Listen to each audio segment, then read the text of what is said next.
This is ADTV, brought to you by Amazing Discoveries.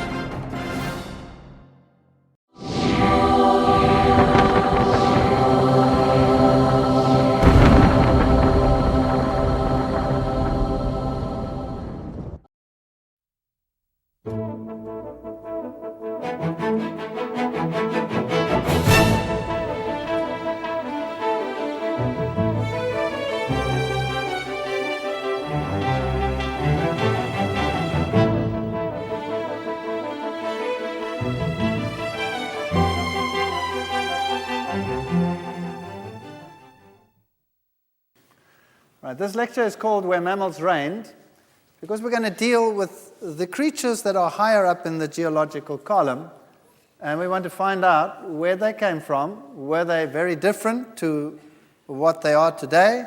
Is this a strange world that existed in the past that does not reflect the present?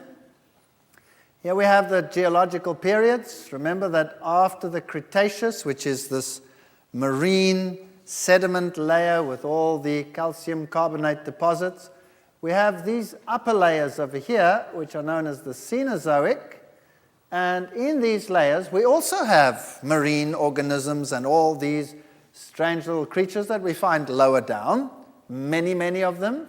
But then we also have the mammals and the birds and some human fossils. And the question is, where do they come from? Well, this is an exhibit in the Museum of Natural History in London, and it's called Mammal Graveyard.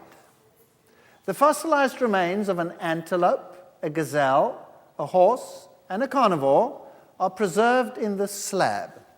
The fossils are surrounded by floodplain deposits, suggesting that the animals were swept together by torrential floods. There is no weathering and little damage to the fossils, so they must have been buried quickly. That's interesting, because that is what it says on the board when you're looking at this fossil. So they're acknowledging that this can only have happened during a flood. But of course, they put it into a floodplain. That's the only way they can deal with this. So they say, well, a river came down and washed them away. Well, these rivers stretched over huge areas, whole continents. Those were big rivers. The whole world was underwater. And how would you imagine animals as diverse as herbivores, carnivores, gazelles, all of these things washed together at the same time? If you look at those upper layers, we have bone fragments in stone in the tertiary like this, mammal bones, chipped, broken bones. And you have conglomerates like this. Here you have fossil bones in stones. Look at all of those. It's incredible. What happened over here? Well, what about this? Fossil graveyards, where you have thousands of mammals just buried in mass graves. This is not evolution. This is catastrophism. These animals were washed together during a catastrophe. Now, mammals and birds tend to float because they bloat. When they rot, they blow up and they float. So if you can cast your mind to a flood catastrophe, where you have creatures floating around up there in the water, rotting away, some of them being buried early, in other words, the full creature, rapidly buried, others floating there maybe for a long period of time, rotting away, disarticulating, and then being buried, and you have these massive graveyards. Now, was this just a floodplain? How would you explain this? Here's another exhibit from the museum, buried alive. These sea urchins, together with some starfish and sea lilies, were buried very rapidly, retaining their spines. Was this an under-ocean flood? Does that make any sense? Why were the creatures under the oceans also buried rapidly?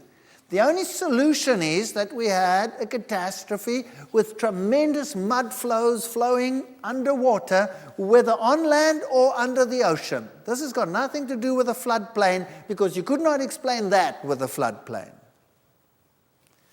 So there must have been some universal catastrophe. This was the Bangladesh flood some years ago, and you can see the animals and even humans floating together here in this water. So where do the mammals come from? How did they evolve? What does science teach? Science tells us that the mammals arose from reptiles and that these then roamed upon the earth. Originally, they were together, then the mammals gained the ascendancy. Well, that's absolute nonsense because we have reptiles and mammals today. The only ascendancy that we have is in the mind because we happen to be able to think about these things. Well, where did the marine mammals come from? What does science teach about them? Well, obviously, since they're mammals, and mammals arose from reptiles, then they arose on land. Isn't that what science says? So they must have arisen on the land. So, how did they get to look like they look? How do these manatees and the seals and the walruses, how do they get to look like they look? Well, science teaches literally this. Creatures evolved on the land, and they were walking around on the land, very much like they do today, and then they went into the ocean, secondarily back again. And there they eventually lost their legs, developed tails, changed their entire anatomy, and that's why they are like they are today. Well, if this is so, shouldn't there be something in between a land mammal that looks like a cow, a eutherian land mammal, something that looks like a cow to something that looks like a whale? Shouldn't there be something in between? Yes or no? There's nothing. And don't come with little bone chips here in the hips of the whales.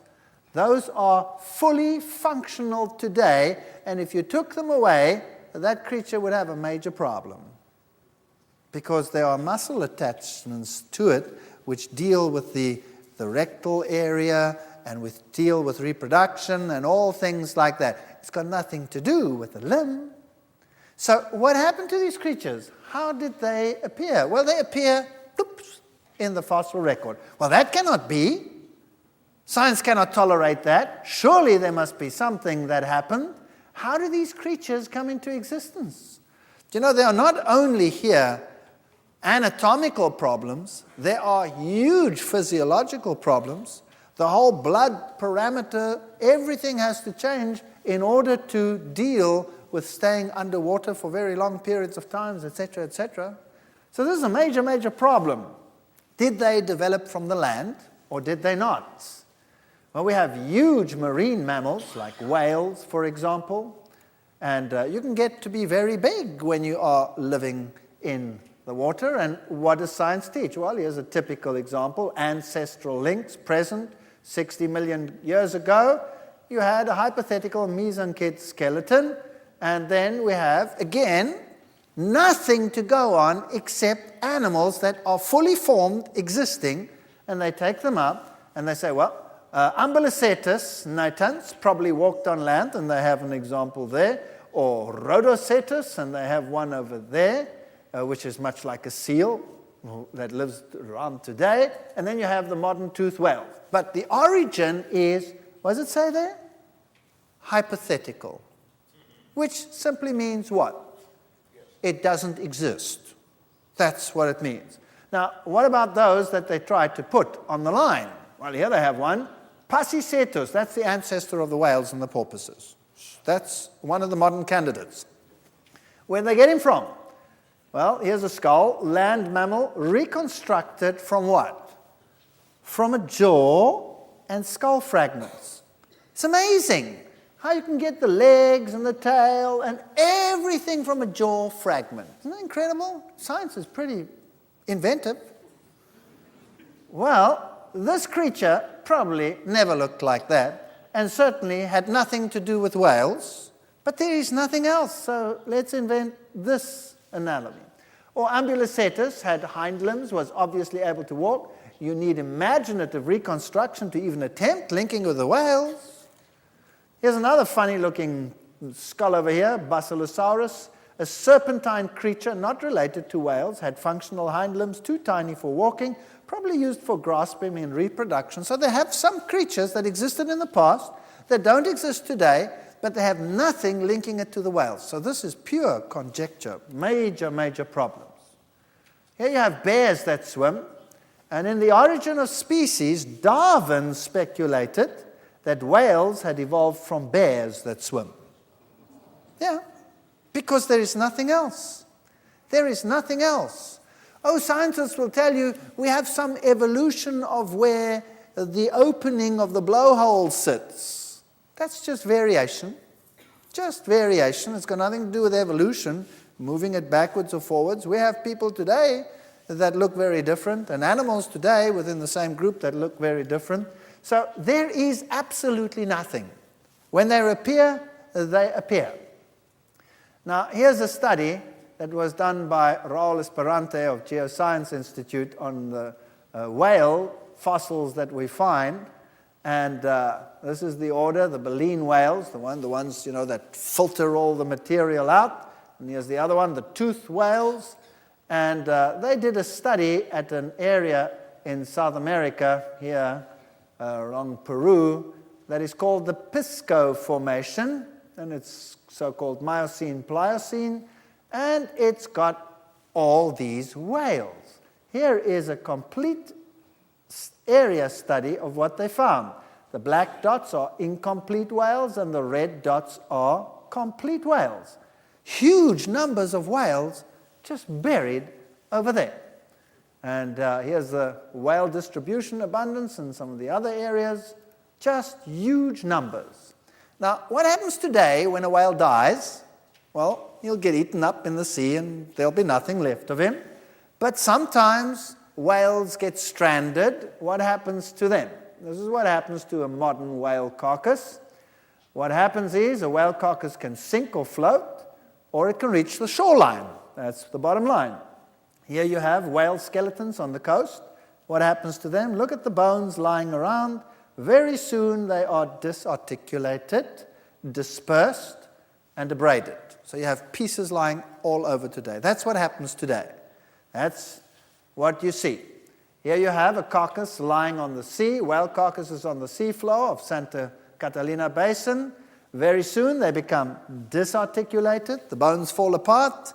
And then there are pieces missing. And you have scavengers coming, sharks taking a bite, eating this, whatever. And very soon there's nothing left. That's what happens today. But that didn't happen with the fossils. There they are. Look at that. That's a fully whale. That's a fully formed whale. And here you have 8 whales in a radius of 50 meters, and that's quite something considering the size of a whale. Huge creature lying there, boom, fully formed. Very strange. And then if we look at some individual specimens, baleen preserved, shark teeth associated, but no shark tooth marks on the bones. So other animals were buried together with them, not only the whales. Completely articulated specimen, upside down, both flippers reserved. This creature was buried how? Instantly. What buries a whale in the ocean instantly? Does this make any sense? Certainly not today. Here's another one, upside down, completely articulated, shark teeth associated, but no shark tooth marks on the bones, one limb missing. Buried today. You wouldn't find anything like that today. Bones are well preserved, another specimen. No evidence of invertebrate activity on the bones or in the associated sediment. Well, that wouldn't happen today. If a whale died, the creatures would come and you'd have the scavengers eating all over the place. Nothing. These creatures are just gone, buried. This whale reached the seafloor with the head almost detached. So if you have a catastrophe and you imagine these things going, being flung around, with such force that some of them are snapped and buried, that makes sense. Here's another one, partly disarticulated, head separated from the body, one limb partially preserved, shark teeth associated, no shark tooth marks on the bones. This was a major catastrophe. Here's one entirely disarticulated. So this was maybe floating a little bit longer, started disarticulating and then buried. No skull found, 2 mandibles, etc. You have the whole spectrum. Look at this. 5 specimens with their baleen plates were found. Here are the baleen plates. That's what a modern one looks like. There they are in these fossils, completely intact. Now, what does it consist of? It's the same material as your fingernails or your hair. Since baleen is made of keratin, it does not last as long as bone when the animal dies and decays. The occurrence of baleen plates preserved indicates that rapid burial had to happen. Here are these marine creatures. Do you know that they find whales in the upright position, buried? Wow. If that was slow sedimentation, that was a patient whale waiting to be covered. That doesn't make any sense. And not only that, you find layers of fish remains are found at several horizons with diatoms and all kinds of fish debris layers, diatom layers, all of this buried together. This was a catastrophe. No other explanation.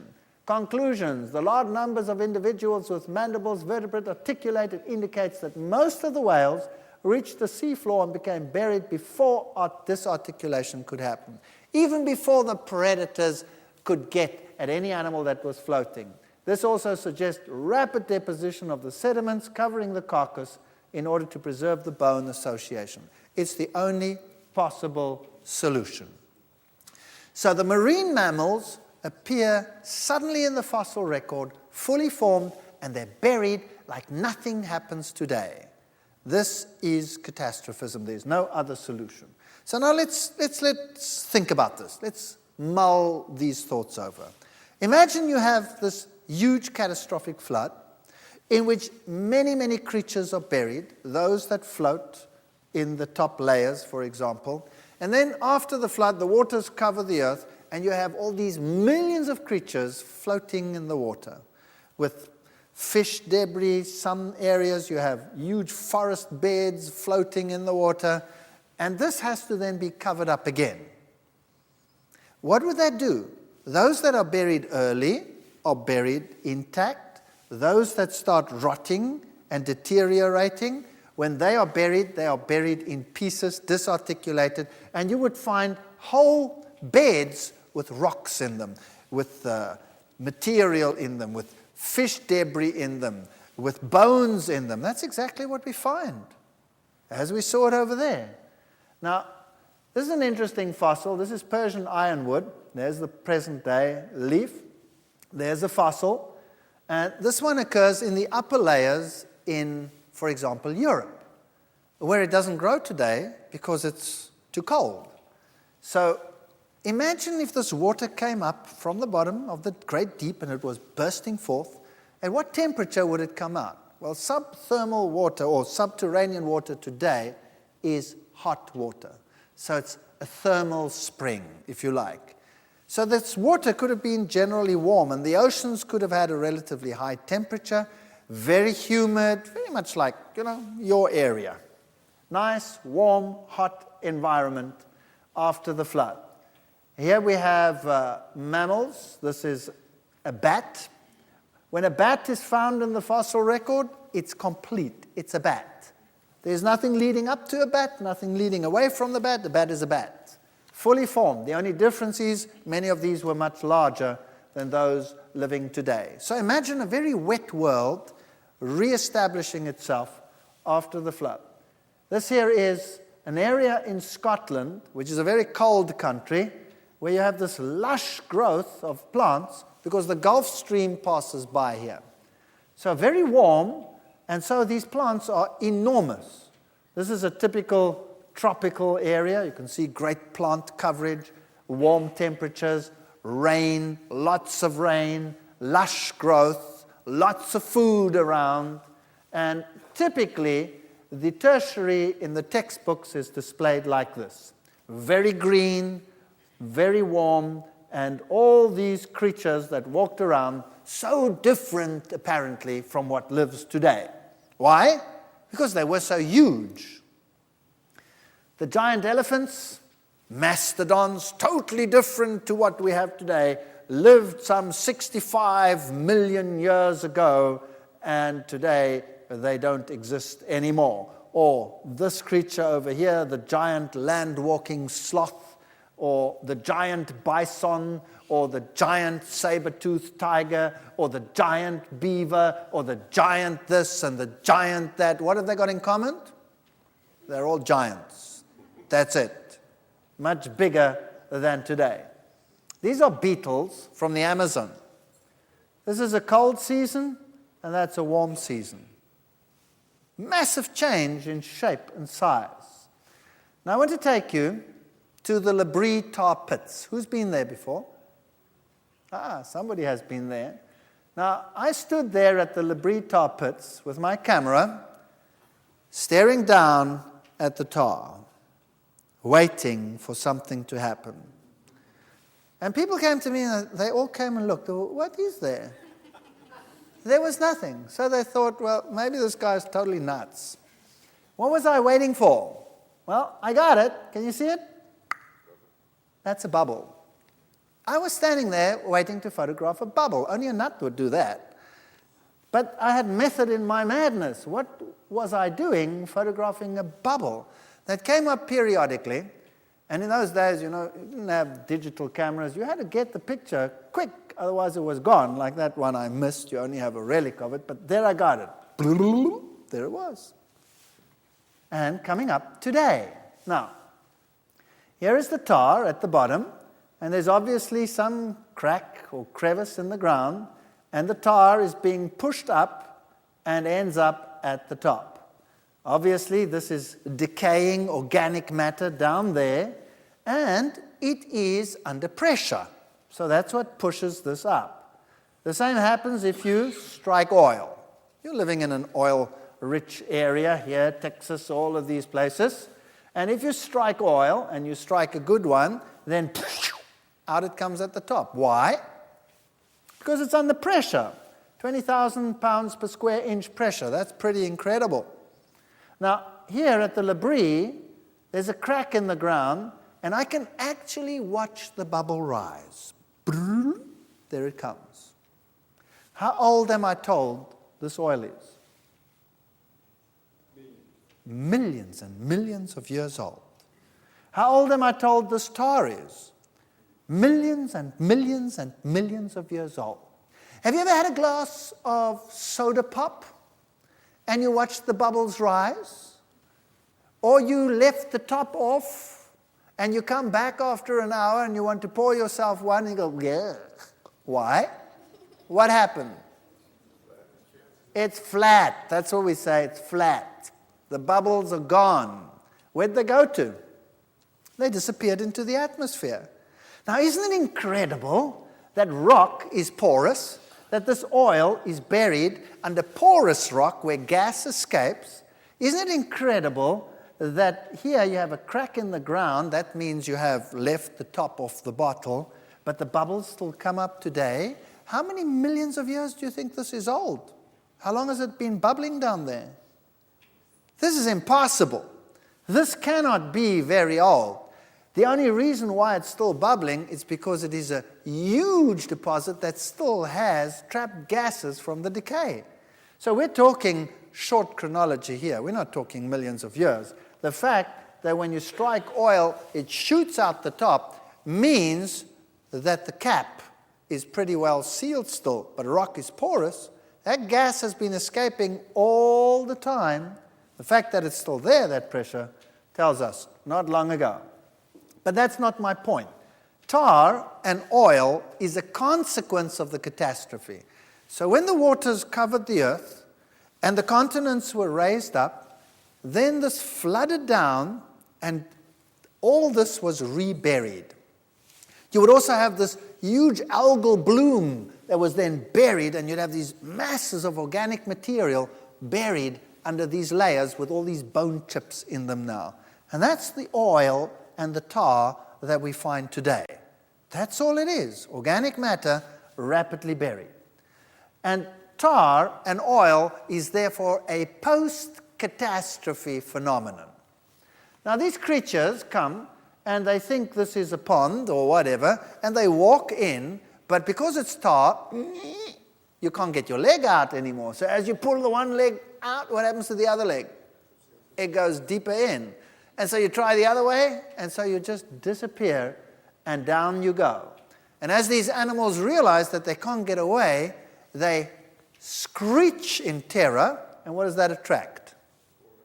Carnivores. So the carnivores come running, and they attack the animals and they themselves get trapped in the tar. So in the tar, you have a strange assembly. You have more carnivores than you have herbivores. That's not normal. That's not natural. So it's not a natural phenomenon. What has happened here is these animals were trapped because they came. And we have the saber-toothed tiger. That's what he looked like. Strange creature in the past. In the tar, you dig up a giant mastodon. You dig up a giant sloth. There's one over there. In a trip to South America, some scientists were traveling there, and they came across a hacienda. It's a farm.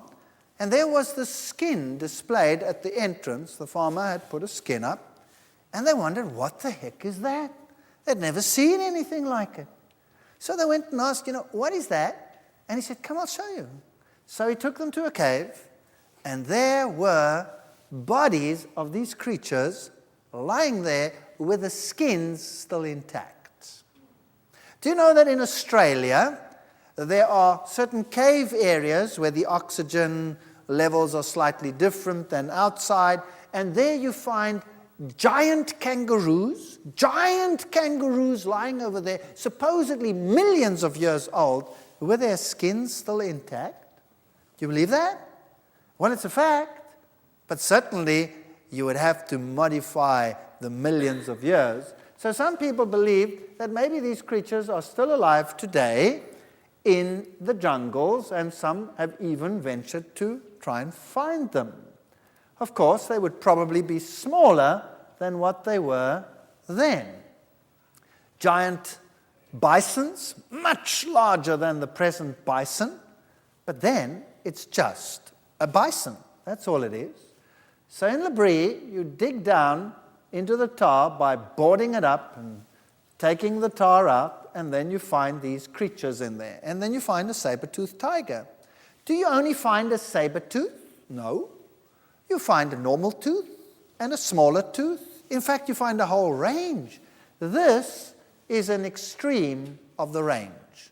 This would be like taking the dogs and taking the St. Bernard and saying, that's what lived in the past. And today we have a Chihuahua. You see what I mean? It's exactly the same scientific phenomenon. So, actual fact, what they should do is they should put the Chihuahua plus the entire range in between up to the Great Dane down there and say, that's what we found. Isn't that right? But what do the textbooks display? The extreme of the range. Why? Because that's exciting. That's different. That's something we don't have today. Today we have tigers with teeth that look like this. In the past, there was a greater variety. Why? Well, imagine animals taking over on a new world. And you have this vast country in front of you, a whole new world to be occupied. Lots of space, very little competition. When you have little competition, then you have great variety. And then when the pressure starts taking place and the animals start competing more with each other for space and food, well, then these things happen. Do you know that if we take an animal from the mainland, let's say sheep or goats or horses or whatever you like, and you take them to an island and you leave them there, guess what happens? Within just a very few generations, the size of those animals goes zoom. In fact, the size can go down to 1/3 of their original size. Why? Remember I showed you the horses on Iceland? The difference between them and the horses on the mainland that they came from is that they shrunk in size, at least by 1/3, in a very short time. Why? Because they are competing for resources on an island.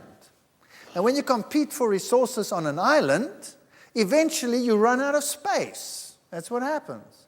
And so one of the adaptations to this is not to grow so much. Why? Well, firstly, because you're getting less food. because you're competing with everyone else, so they stay smaller. A smaller animal eats less than a big animal. Has a higher metabolism, yes, but eats less than a big animal. So if you reduce the size, naturally you can have more animals on the same place.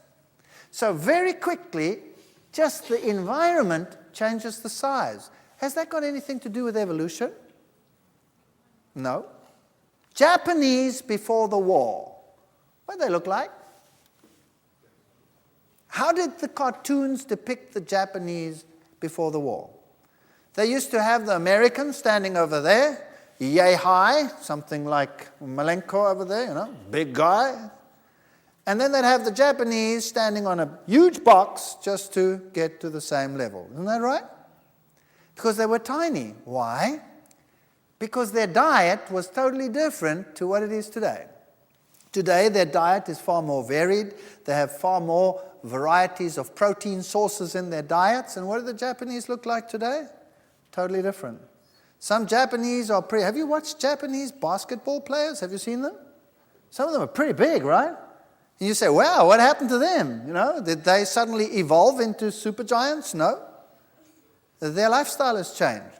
So size, lifestyle, these things go together. Just because something is big doesn't make it different. So what was a mastodon? It was a big elephant.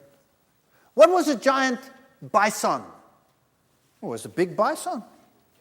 What was a giant wolf? What was a giant wolf? Big deal. There was no evolution there. And here you have a giant wolf. It's called dire wolf.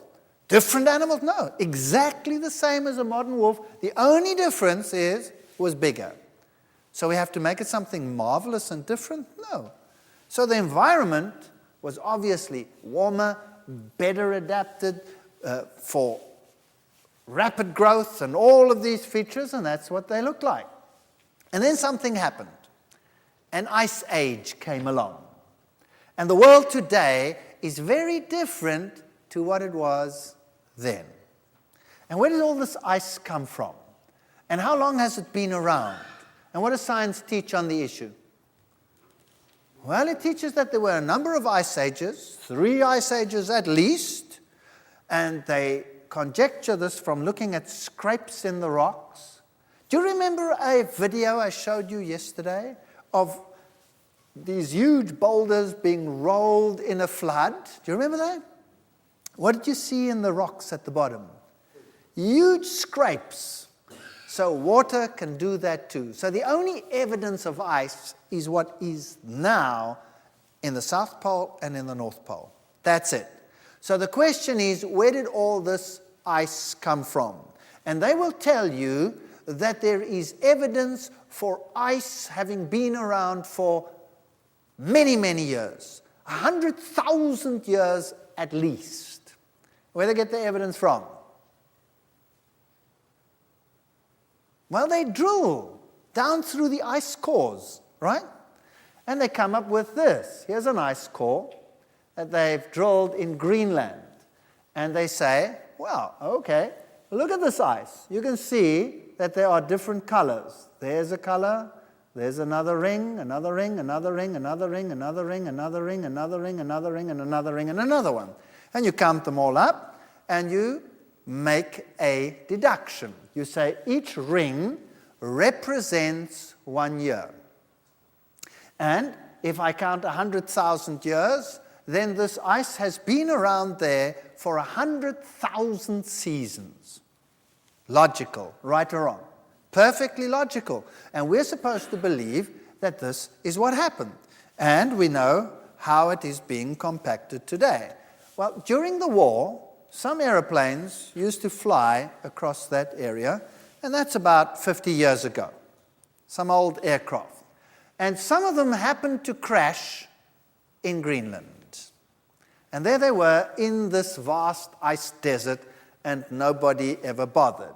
Well, recently, some of those have been rediscovered, and they actually dug them up. And they're covered by huge quantities of ice. So they dug down to them. And if you look into the ice as we go down, you find hundreds and hundreds of those ring layers. So those airplanes have been buried for thousands of years, right? So obviously these rings are not year rings, just like the valves. So we cannot say that this ice age is 100,000 years because of the ice cores. Those are event layers. A storm creates them. And you can have many, many storms in a season. It doesn't have to be millions of years. Now, if you have a warm ocean originally, lots of evaporation, and then something happens to make it suddenly cold, what would happen? And how did it happen? This is Athabasca Glacier, and we find this glacier in Canada. It's a huge glacier, and it's not a very good idea to go walking on a glacier, although I did go and walk on a glacier, because you have these glacial rivers. And there's one flowing, and it just disappears suddenly, and it's gone. If you slip, and you end up in that river, you're gone. Nobody will ever find you again. You'll end up somewhere under the glacier. And here are markers of where the glacier has been over the years. And there is a remarkable recession of the glacier. It's just going back. And they discovered that if they calculate this out, then this whole ice age idea of hundreds of thousands of years is reduced to 600 years. 600 years for complete glaciation and deglaciation. Glaciers cause U-tubes or U-basins. So this is a glacial basin up there in the north of Canada. Obviously, the ice was there and the ice was gone. There's a glacial river, there's a glacial lake. Something must have happened to trigger such an ice age. Maybe there were some meteor impacts. It's a possibility. And that caused some cracks and strange occurrences on the Earth. Is there evidence of this? The answer is yes. If you look at the surface of the present Earth, you have giant impact craters.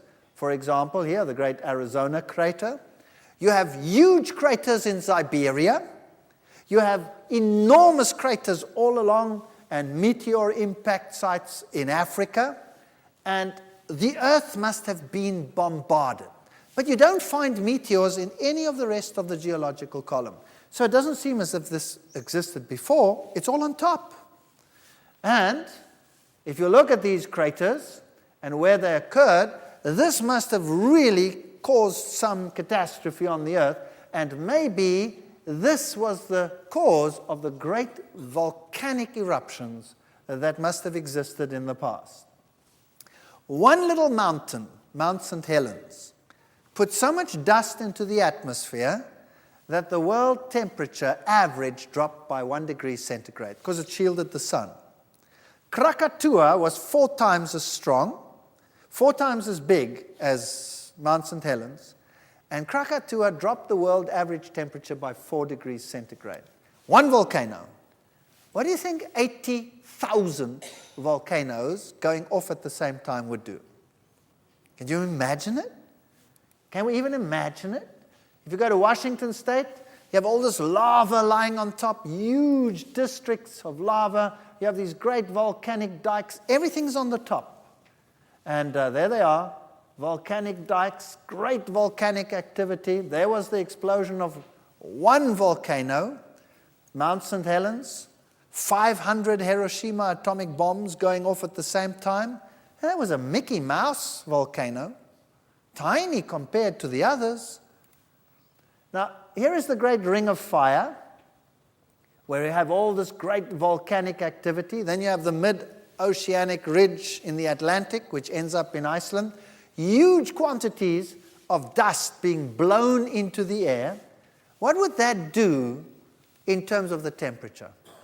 Well, it would totally shield the sun for a while, and you would get a massive drop in temperature. And if you have warm oceans, you'd have lots of evaporation and sudden cold, and you would get ice. And glaciers would form and rush and expand across the continents, but all along the coasts, what would you have? Nice, temperate warm climates. Just like in Scotland, I showed you those lush growths in this icy country where the Gulf Stream is nice and warm. So if you had elephants living in Russia, for example, where would the populations be able to survive? They would be able to survive in the north, up against the ocean, which is warm, and they would survive in the south, where it is warm. So there must have been two elephant populations separated by huge glaciers which covered the land. And we have evidence of these animals living in this cold environment. Here's Burning Mountain Nature Reserve. This is in Australia, very interesting place. It's been burning there for several thousands of years. Burning Mountain is caused by a slow burning of thick underground coal seams. Very interesting stuff. And it's a reasonable estimate of the fire's duration would be about 5,000 years. Very interesting. If you go walking over there, you see this evidence of all this heat and volcanism and crashing down of area where the material has burnt underneath, and all this burnt material coming out from the bottom, and the sulfur appearing at the top would have been the source of the travelers' speculation, explorers. All of these peoples were there. Mysteries and legends are there about Burning Mountain and what the pioneers have said. And there you have this great evidence of something burning underground. And of course, the kangaroos love it. This is kangaroo dropping. They think this is a heater in the middle of the night. You have great cavities in the ground there. The stench sometimes is unbelievable. That's why you close your nose. And the mammoths reigned in that time period. So here were these creatures in this area when there was this great volcanism, great ice started to form, and the populations were cut in two. It's just a theory. And then they developed this long hair. Here's another interesting story, the story of Dry Falls. These cliffs are skeletal remains of what was once the world's largest waterfall. They bear stark witness of the tremendous power of catastrophic floods that swept over eastern Washington at the end of the last ice age. The falls began 20 miles to the south, but receded upstream through powerful erosive action. The retreat of the falls gave birth to the canyon below, etc., etc. Science today admits that this was a catastrophe. You know, a few years ago, they didn't admit this. It took millions of years for these things to form. So suddenly, modern science is beginning to realize that things in the Ice Age also could have happened rapidly, needn't have taken millions of years. So these great falls over here didn't take millions of years to carve this. Now, what about these creatures? There they are today to be found trapped in ice. Mammoths trapped in ice. What happened? Now, you see, when the ice is present in the Ice Age and the oceans are warm, then there's food in the north and there's food in the south. In England, we find reindeer, hippopotami, crocodiles buried in the same region. Now that's very weird. That's what we call a disharmonious fossil assemblage. Creatures that don't belong together, buried together. But if you imagine this cold period pulling the animals further south, so the cold adapted ones like the reindeer, and along the ocean, still warm, then you could get this all together. That seems to make sense. Now, when you dig these creatures out of the ice, they are today still very much intact.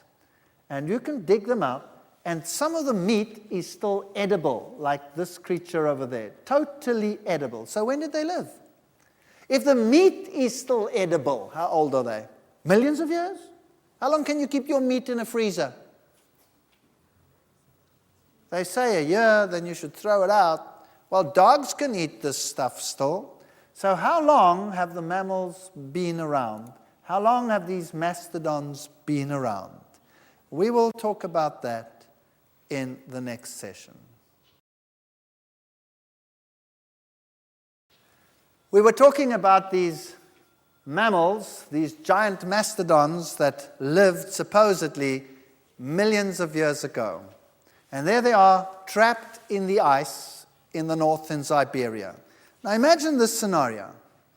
When ice melts, it absorbs a huge amount of energy in order to melt. That's simple physics. It is far easier to warm up water than to change it from one state to another. It absorbs huge quantities of energy. So we see that the ice receded very rapidly. We see this in the glaciers. And as this ice melts, it absorbs huge quantities of energy. And ice that melts is fresh water. So this huge meltdown would have rushed down the coasts into the oceans, and being fresh water, where would it end up? It would float on top of the ocean, because seawater is more dense than fresh water. So originally it wouldn't all mix. A lot of the fresh water would be on top. And at night it gets freezing cold. What happens to that water? It freezes.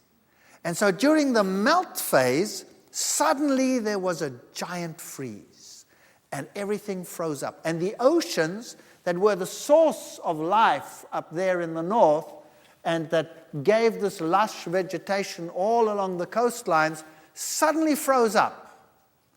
And the world became an ice world in the north, because that's where it would then be colder. And the animals walked, and they were buried, and they ended up in the ice. And science tells us that these creatures lived there some 60 to 40 million years ago.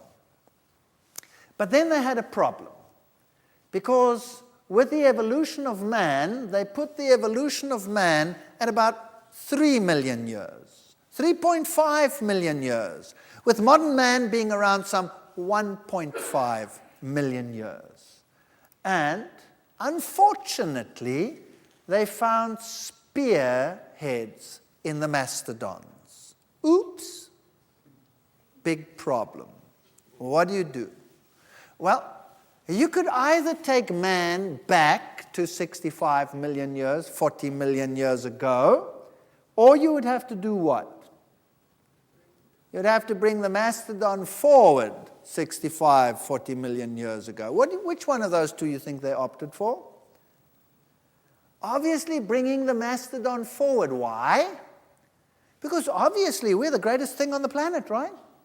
We must be the latest. So we were there last, so everything else must shift up if the theory doesn't fit anymore. Can you see how they can take 60 million years and throw them in the waste paper basket, just like that? If the proof shows that they must. Well, they had no choice, especially when they found cave drawings in France where there's a mastodon. So man obviously was there when the mastodon was there. So these creatures all frozen in ice. There are many interesting theories about how these creatures up there were frozen in ice. Not only mastodons, by the way, all kinds of animals buried in ice all of a sudden. Warm adapted animals even, boom, buried in ice. This is very, very, very strange. Some theories say that there was some big celestial snowball that came down and buried them in almost liquid nitrogen freeze conditions. But if we stay here on Earth, then, we can have a pretty logical theory as well as to how it came about that these creatures were buried in ice. And definitely man and these creatures were contemporaneous. Again, that blew their theory right out of the water. So let's have a look at the dawn of man.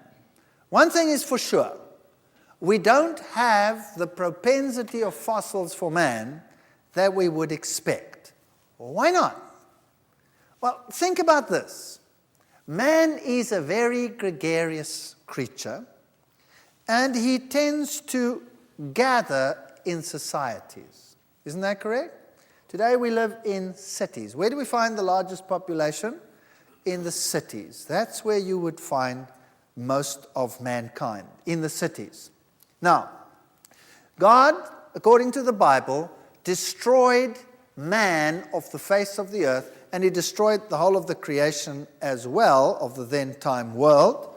And if this is so, then the reason given is that he destroyed them because of sin. Is that what the Bible says? Okay. So obviously, sinful man was the main target. The rest is there as evidence because the animals were everywhere, but man was relatively localized, except for those that, like today, like to live in the outback. But they would be scarce. Now, where do we find the greatest evidence of the flood today? That would be interesting, because obviously the greatest evidence of the flood would be there where sin, in inverted commas, would be the greatest. Would that make sense? Now, where do we find the greatest evidence of the flood today? Unfortunately, we do not find it on land. We find it under the ocean. If you go to the Pacific Ocean, for example, there are canyons under that ocean 4 times bigger than the Grand Canyon. Now, canyons don't happen underwater. They happen because water rushes through the area in a flood. So what does that tell us? That was once where? On top. That was once land. What is now underneath there was once land. And there is great evidence of activity down there which tells us that a tremendous flood catastrophe happened under there. All right, that's logical. So is it possible that the great cities with all the myriads of human fossils are perhaps buried in sediments under the ocean? That's a possibility. All right, let's go back to legends. Where do legends say the pre-flood world is today? Have you ever heard of the legend of Atlantis? Where do they say that is? Under the ocean. All right, if we don't like that, what does occultism teach? Occultism, that's a very interesting subject. The occult world and its secret knowledge. What does that teach? Where were the ancient people and where are they today? They are buried under the sea. That's what they teach. That's what occultism teaches. If you get the great books of Masonry, for example, the great articles that they have, they will tell you that they were under the sea. That's very interesting. So what we have is a scattering here and there with a great bulk of them not there. The animals you would have everywhere because they were everywhere, except perhaps in a large extent where man lived, just like it is today. You don't have elephants and lions and reindeer running through the streets of New York every day, do you? So why would it have been different then? So here's the dawn of man, and we are told that man lived, or the ancestors of man lived in the trees, and then came down from the trees because the climate changed or whatever, and we started getting grassland, and then the creatures walking there between the grass had to adapt to the new environment. They couldn't look over the grass because it was too tall, so they stood on their hind legs to peer over the top, and eventually they started walking upright.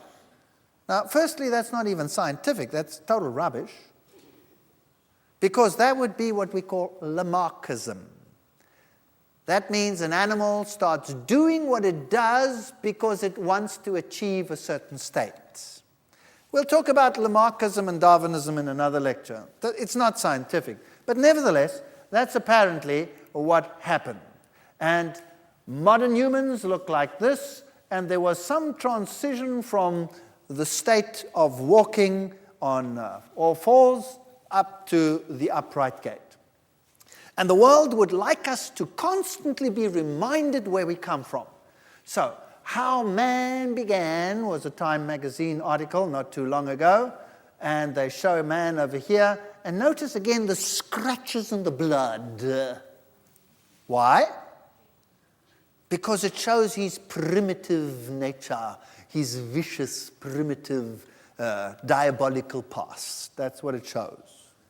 And here, he had an article in Time magazine, a previous one, How Man Began, and 2.5 million years ago. And in case we have a new generation in a couple of years, they'll bring out a new one and it'll say how man began, and you'll go through the whole rigmarole. So that every generation is reminded that this is our origin. Very primitive, very vicious, very wild. Now, scientists generally get angry when you say to them, they evolved from the monkeys, because science doesn't teach that. You must understand the theory as it is. We did not come from the monkeys. Science teaches that the monkeys and man are end products of an evolutionary process. They are all there together. The ancestor of both of them is somewhere lower down. So the real ancestor is probably this one over here, the tree shrew. And notice that the eyes are on the sides of the head. And so the animal evolved so that the eyes moved to the front. Now, if you have the eyes in the front, then you can triangulate, and that would supposedly give you a selective advantage in judging distance and jumping from branch to branch. Of course, the tree shrew never misses a jump. So what the selective advantage is, no one really knows, but that is the theory of how the brain increased in size. And, of course, they were arboreal. They lived in the trees. So the climate changed and the trees started disappearing and they started coming down. And when they were up there in the trees, they were perfectly happy with their bananas and their leaves and the things that they eat. Vegetation. But when they were on the plains, their original plant life was not so readily available. So one day they picked up a club and clobbered an animal to death and started to eat that. That's the theory, if you want to believe that. And man and the apes are end products of an evolutionary process. This comes from textbooks, which shows you that here there is no evidence. The only evidence we have is at that level, and any creature that is buried with them in the past. So all the fossils that we have, and this is very important that you realize this, all the fossils that exist occur together with man at the same time. Are you with me? Nowhere do you find layers of the one and then the other and the other and the other. That's based on inference, however reasonable, not the evidence of the fossil. So it's just like giving you all the bones of the dogs and saying arrange them. So we find all these bones, including man, in the same layers, and we say, okay, scientists, put them out like they evolved. But they were all there at the same time. So the Australopithecines and the so-called hominid fossils and modern man all existed at the same time. So we have what we call a morphological sequence, not a paleontological sequence. It's not how it happened in the rocks. It's how we think it happened from all the bones that we have. Are you with me? Very important difference. So now, if you look at these monkeys and you look at this man, they all live at the same time, but somehow they hope that the one retained features of something more primitive than the other. Here again, everything happened down there. Everything exists at the same time. Our living relatives. Those are our relatives, but our ancestors, we don't know what they were like. We have no idea. Primate ancestors. And then we have shorter snout and larger snout. Just like I said, if you have a pug, you put him on this side. If you have a snot, you put him on that side. That's what you do. So, if you looked at this one, what would you say? Compared to us, primitive or advanced? Primitive. Why? Well, we've got flat faces. Have you ever looked in the mirror? We've only got this little standing out here, if you look in the mirror, and we're flat. So this one has got a nice long snoot, so it must be not so advanced. This one sort of in between, and that one, well, he's a scientist already. He's getting there. You see, he's nice and so this must be more or less closer to us. And, well, now we're getting there. So this is related to us and probably closer. And science will tell you that if we compare our genes with a chimpanzee, well, we have 98% of genes in common with a chimpanzee, so we must be very much related, correct? Is that what they tell you? Absolutely. 2% difference. These are structural genes. You know how huge 2% difference is? It's enormous difference. Because the way in which we developed is not necessarily depicted by the genes, but by the expression of the genes. How they are expressed, and that's determined by controlling genes and not by structural genes at all. So you can get this very similar genes giving totally different structures. And by the way, we have just about as many genes in common with a mouse. And do you know that we have 76% of genes in common with a banana? So did we evolve from the banana? Did we?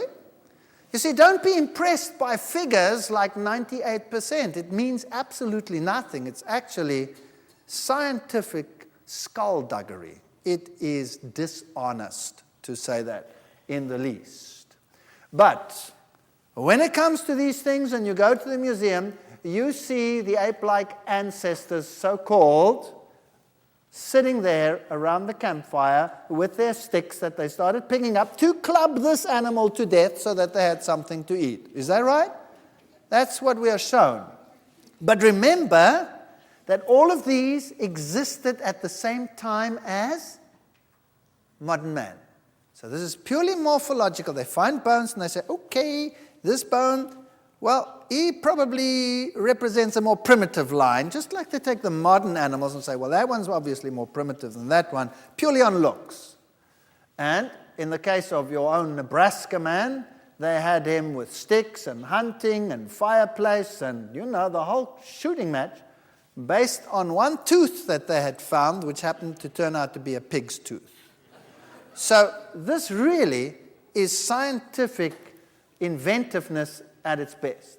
We've had many hoaxes in the past trying to bridge the gap, like Pulled Down Man, for example, shown in 1953 to be a forgery composed of an orangutan mandible and parts of a modern human cranium. So there have been forgeries to try and get this across. We've had many, many forgeries where people try and imprint or show evidence which they want to find. Now, the modern theory says that man evolved out of Africa. That's the prevalent theory today. And that you have all of these modern hominids like Homo erectus, Homo neanderthalensis, Homo sapiens, and some Homo antecessor over here, coming out of this group over here, which are all ape. So they have the Pithecanthropuses and the Australopithecines. These are all ape. And these are all human. And we find them together. Now, the out of Africa theory says this is how they spread, probably here out of the Horn of Africa. And Homo sapiens has only been around 100,000 years, so they say. And if you take the full picture, then we have these two groups of fossils over here. This one over here in the Horn of Africa, and this one over here in South Africa. Those are the prime sites for human evolution. There's another theory which is called multi-regional hypothesis, which shows man approximately everywhere at the same time. So regional populations of Homo erectus may have evolved into Homo sapiens while intermingling with one another. So here's everything at the same time, so there's really no evidence for the out of Africa theory. This is far more common. And this is their own one. Isn't it interesting that all the lines meet over there? That's roughly where the ark would have landed if there was such a thing. But let's have a look at this one. Here you have the fossils in the south, and they're talking about 200,000 years ago, but the actual evolution, 3.5 million years, etc. And then you had Neanderthal man over there, and old Java man, and all of these over here. And let's see what they've come up with. Well, Leakey was the first one to actually start with this road of discovery, and he puts the line somewhat like this. He says, Australopithecus. Now, Australopithecus was an ape, but he said, well, maybe this ape had sort of features that were leading towards man. But remember, man was already there. Don't forget that. Man was already there. And he says, then you go through the line, and eventually you come to Neanderthalensis and Cro-Magnon over there, and he says they walked upright, these Australopithecines, because we find footprints in stone. Did you know that these footprints have been studied in great detail, and they are identical with human footprints made in mud by people walking barefoot? In fact, if you look at an Australopithecine foot, which I have down there, you'll see that the toe is offset. Did you know that they actually cheated to make some of these footprints, to change them, to show that the toe is offset when it wasn't? So there is no evidence that these creatures walked upright except footprints which are like human and not like ape footprints at all. So if they find a fossil, it is either like all of these, 100% ape, or it is a variety of 100% human. There's nothing in between. A typical Australopithecus skull. Now you have three varieties of Australopithecus.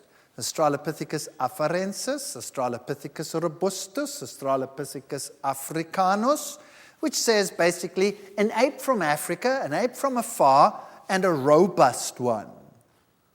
Now the robust one has a ridge on top of his head, and the others don't. That puts him into a different category. Did you know that the male gorilla has a ridge and the female doesn't? Are they two species, the male and the female? Obviously not. So they were all just apes.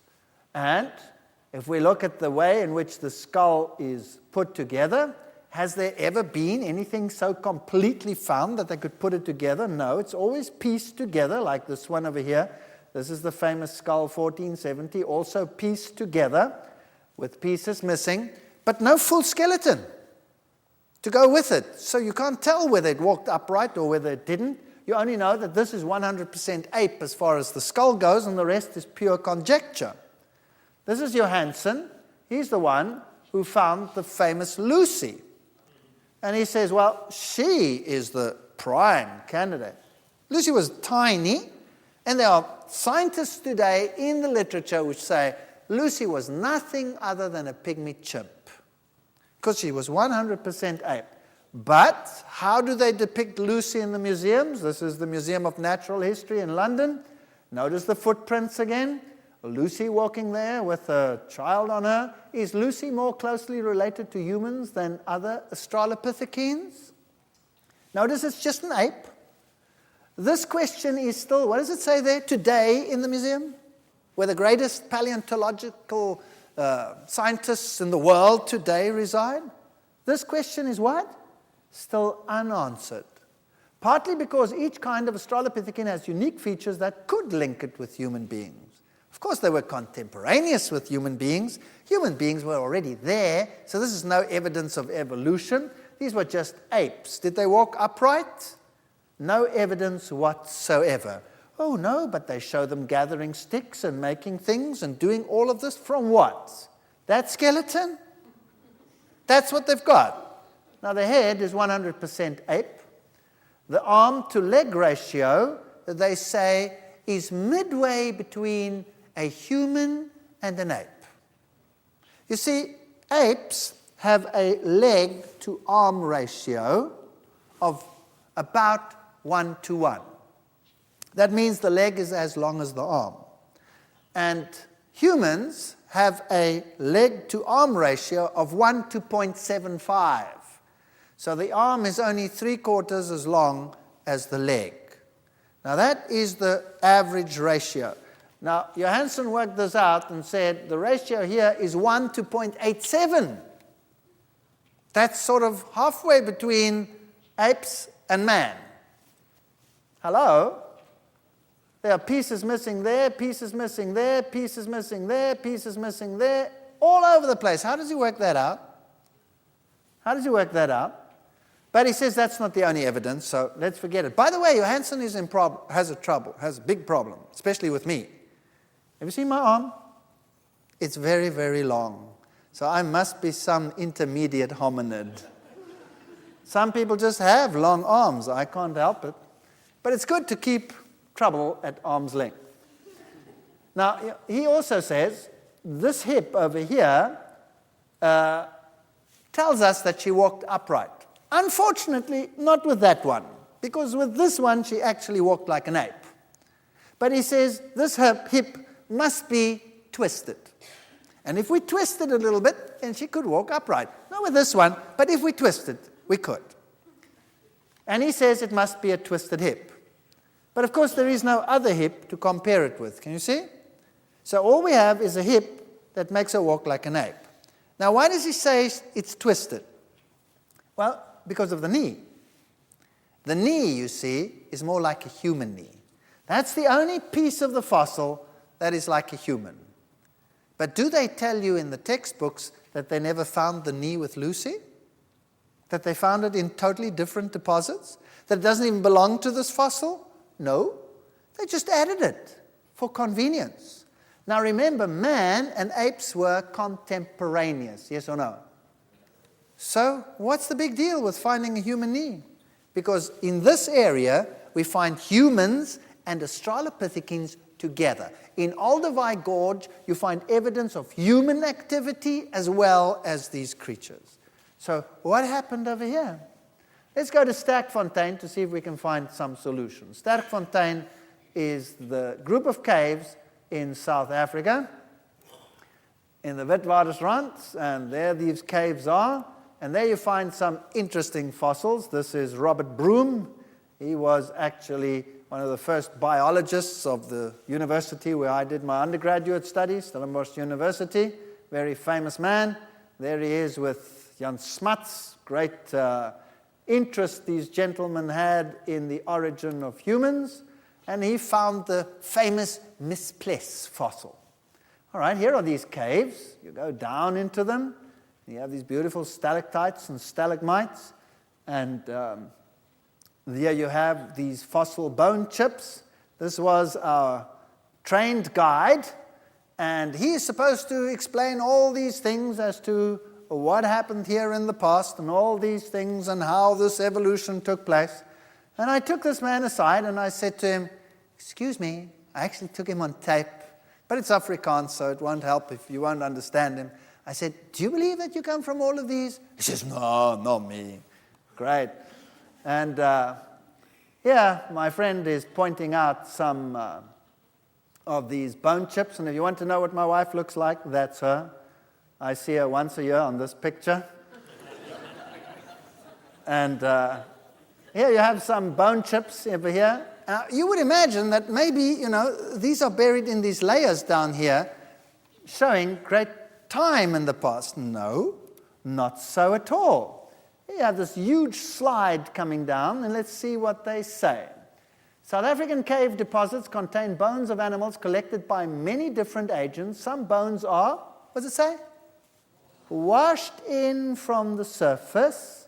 Others are dropped down shafts by leopards feeding on prey, which they bring to overhanging trees. Hyenas bring bones to their young in dens within the cave, and porcupines accumulate bones on which they gnaw. Owls, etc., etc., etc. So all these fossils were brought in. They're not in layers over there, and most of them are washed in. And there you have all these interesting fossils that they find in these caves. Let me take you to the museum there. Here's this famous skull of the Taung child found in South Africa in 1924, but it's an Australopithecine. And every now and then they find another piece of Australopithecus, and Time magazine rages and National Geographic goes berserk. Ho-hum, it's just another Australopithecine, it's an ape. So they find a little piece of toe, big excitement. Here it is, 2.6 million years old. Mrs. Pless. There she is. She's almost like a philosopher, right? And here they found Littlefoot, July 1997. There it is. And Littlefoot, what was it? It was an ape foot with a toe offset. It wasn't human at all. This is nothing to get excited about. This is an ape. There it is, Dr. Ron Clark and the Littlefoot femur. But it was just an ape. Notice how they reconstruct the fossil over here when all they found are these pieces. That's it. The rest is purely put together. And here you have Paranthropus, a flat-faced ape man with a very low forehead. This is what they look like. From these bone chips. Or hips. Many ape men found at Sterkfontein, and they have all these hips. Now, they will put the hips down, and they will show you how the human hip evolved from a narrow hip to a wide hip. They'll put them down in sequence and say, look, here is evidence for evolution. Rubbish. Women today that bear children, do they measure the hip? Do they take pictures or measure the hip width? Yes or no? Of course they measure it. Some women have narrow hips, some have wide hips. Some have such narrow hips that they cannot give birth naturally and they have to have a cesarean section. We have a huge variety of hip widths today, but if I took all the women's hips and lined them up, I'd have from narrow to wide. It's got nothing to do with evolution, that's variety. Just because it comes out of fossils doesn't make it anything else. Here's Neanderthal man. This is how they depict Neanderthal man. And these are the rocks. Here is a Neanderthal grave site. Remains of Neanderthal child found buried at Teshikshas in Uzbekistan. The body was placed in a shallow pit. Pairs of goat's horn had been placed around it. A fire had been lit beside the grave. I've spoken to scientists in the East Bloc countries who tell me categorically that they think that this Neanderthal line is still around today. No big deal. In many of the human races we find it. This is human, nothing other than human. There's a Neanderthal skull from a grave. They buried them with flowers. These were humans. But we are told they looked like morons. Here they are, and these strange features. Now, this particular type fossil actually was of an old man with bone diseases. And besides that, you know, in the past, perhaps people got older than today. Perhaps they did. Perhaps they lived a different lifestyle. What happens when we get old? Do we retain our youthful features or do they change? You see, the bone grows and we get greater brow ridges. So older people, old skulls, look totally different to young skulls. So these variations could just be simple variations in age and have nothing to do with evolution. And from a few fragments, you're going to reconstruct something like this from an old man who had rickets. Here they put a Neanderthal in a suit in a German museum. And there you have an Aborigine. Now, this is one of the saddest stories in the history of mankind. Did you know that in the 1940s, and I'm going to date myself, I was born in that time, you could get a license from the British High Commissioner in Australia in the 1940s still to hunt Aborigines? Did you know that? On what grounds? On what grounds? On the grounds that they were evolutionary inferior organisms. Darwinism condemned them to death. Today, they will look like that when they have their rituals. Some of them are still living like that. Others look like that during their rituals, and during the week they will put on their suit and go and give classes at the universities where they are professors. That's very rapid evolution, wouldn't you say? Today we would be ashamed of what we did. If we would realize that the differences we have is variety. What would happen today if someone saw a lady walking with a chihuahua on his chain and walked up to the chihuahua and went squash. That's an evolutionary, ancient, inferior organism. What would happen? A hue and cry like you cannot believe. Because this is a highly advanced little pet creature. That's what they would say. Or what if you did the same to a St. Bernard and said that's an evolutionary outcast because it's different to the others, when each of them just reflects a variety within the gene pool. It's got nothing to do with evolution at all. So perhaps the races that we have do the same thing. I'll give a whole lecture on that coming up. Don't wait. But don't think that evolution hasn't taken its toll. We find some very interesting fossils of humans. These are Grauballer and Talent Man. We find them in tar pits. And some of these fossils are huge. Some are 2.5 meters tall. Wow. Were things very different in the past to what they are today? We find some of these buried with gold trinkets. So obviously some of them were even sacrifices to sun deities or whatever. And if we take a look at American fossils of Indians, for example, from graves, then even magazines that want to propagate evolution say it challenges our traditional model of hunter-gatherer societies that they have such intricately woven clothing which shows some form of technology. What about the Iceman's secret? Well, he popped up and there he was, and science went crazy. New evidence, new this, and then suddenly, flip, nothing. Why? Because he was so incredibly ordinary and even had marks of operations. So suddenly he disappeared. We have fossils of mummies, for example, and not a shred of evidence that anything really dramatic has changed. When we come to the human evolution, the different races, we'll talk about that in a future lecture. Evolution comes to life. This is Scientific American telling us how it happens. Let's say they find a bone fragment. Then they build up this fossil from a bone fragment. And they call it forensic science. And they use the most modern techniques. And then they'll put the flesh on it, and then they'll put the skin on it, and then they'll put the hair on it, and the looks on it, and you can see he looks like an idiot, right? Why? Because he's supposed to look like that. He's supposed to be some ancient creature predating modern man.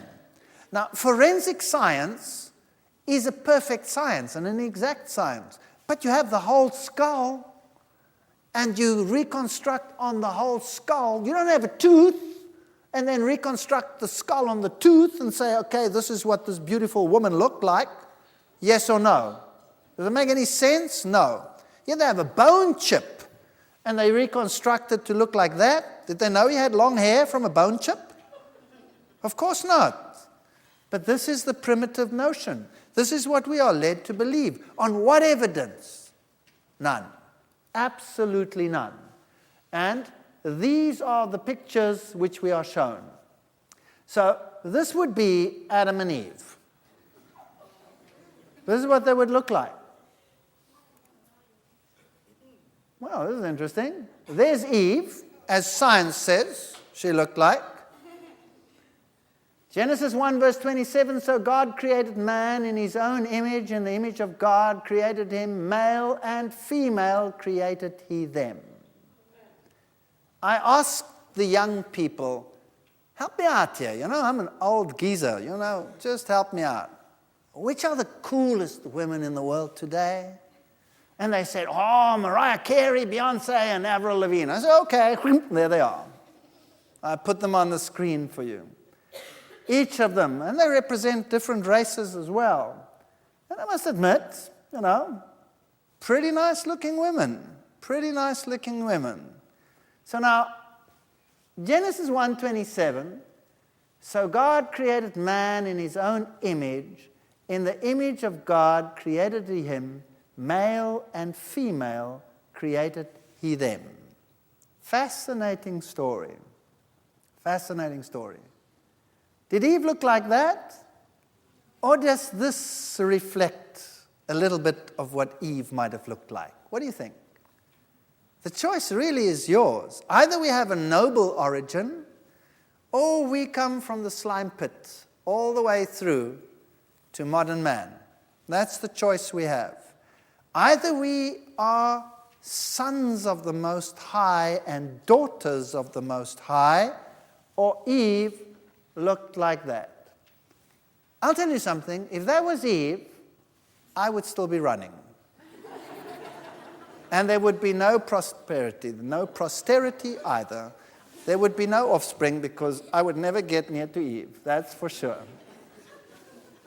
So if this is correct, and God created man in his own image, and in the image he created him, then imagine a world that was perfect, and a world that was covered in the most beautiful vegetation, and yet these magnificent animals on there. Well, this raises a whole pile of questions. Then why doesn't it look like that today anymore? Why do we have death and carnivores and all these creatures?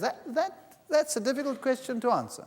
But I'll be addressing it in a whole lecture, and we'll be looking at those issues. And we must be able, on the basis of the facts, to decide, is there evidence that Eve looked like that, or is there no evidence that she looked like that? That's for you to decide. Thank you. You're watching ADTV.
This is ADTV, brought to you by Amazing Discoveries.